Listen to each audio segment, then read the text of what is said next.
Hello everyone, welcome back to Accountably You. In part 1, we discussed the basis of E-Way Bill under GST.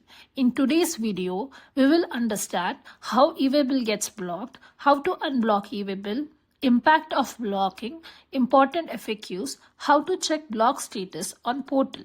So, watch till the end. How is the E-Way Bill blocked?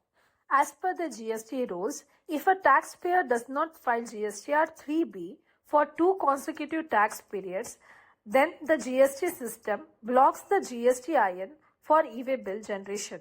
This blocking happens automatically.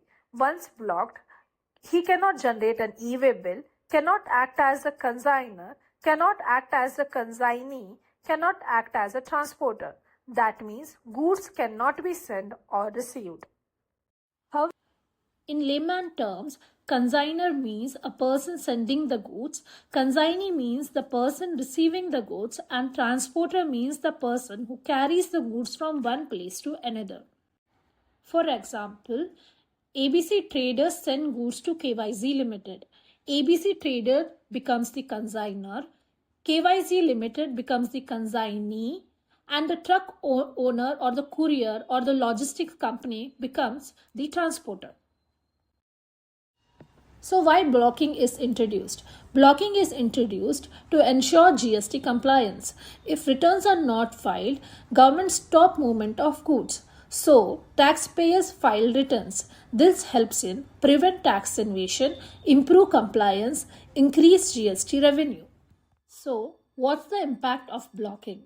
As I have already informed you, if E-Way bill is blocked, goods cannot move, goods cannot be received, delivery gets delayed, business may stop.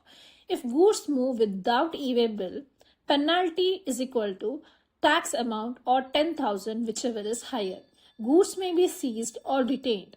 So filing returns on time is very important. So what if E-Way bill is already generated? If E-Way bill is already generated before blocking, then it remains valid. Goods can move and no issue in transit. Blocking does not cancel old E-Way bills. Can vehicle or transporter details be updated? Yes. If E-Way bill is already generated, then vehicle number can be updated, transporter can be updated, validity can be extended, even if GSTN is blocked later. So let's discuss more on the impact on transporters. There are two types of transporters in E-Way bill: GST registered transporters and enrolled transporter.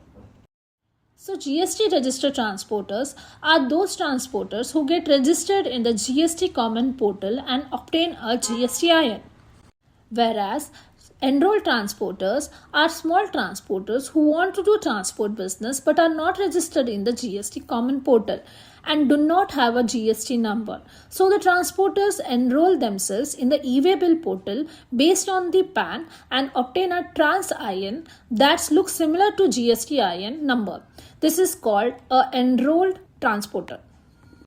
If GST registered transporter is blocked, they cannot generate an E-Way bill and they cannot update a transporter ID. But an enrolled transporter can still be used. This is because the transporter is registered under PAN and not GSTIN. So even if GSTIN is blocked, the transporter can continue to generate the E-Way bill. So let's discuss the most important topic of this video: how to unblock the E-Way bill.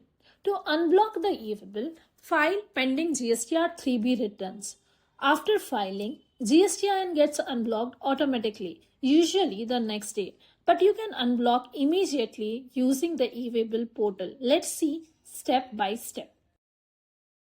So, how to check block status on portal? Go to the E-Way bill portal, click search, click update block status, enter the GSTIN, enter CAPTCHA, click go. You can now see whether GSTIN is blocked or unblocked. If the status is still showing as blocked, then on the same page on the left hand side, there will be an option called Update Block Status from GST Portal. Click on that option and the system will refresh the data. After that, your status will be shown as unblocked.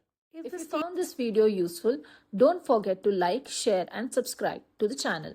In the next video, we'll discuss how to generate an E-Way bill step by step. Thanks for watching. See you in the next video.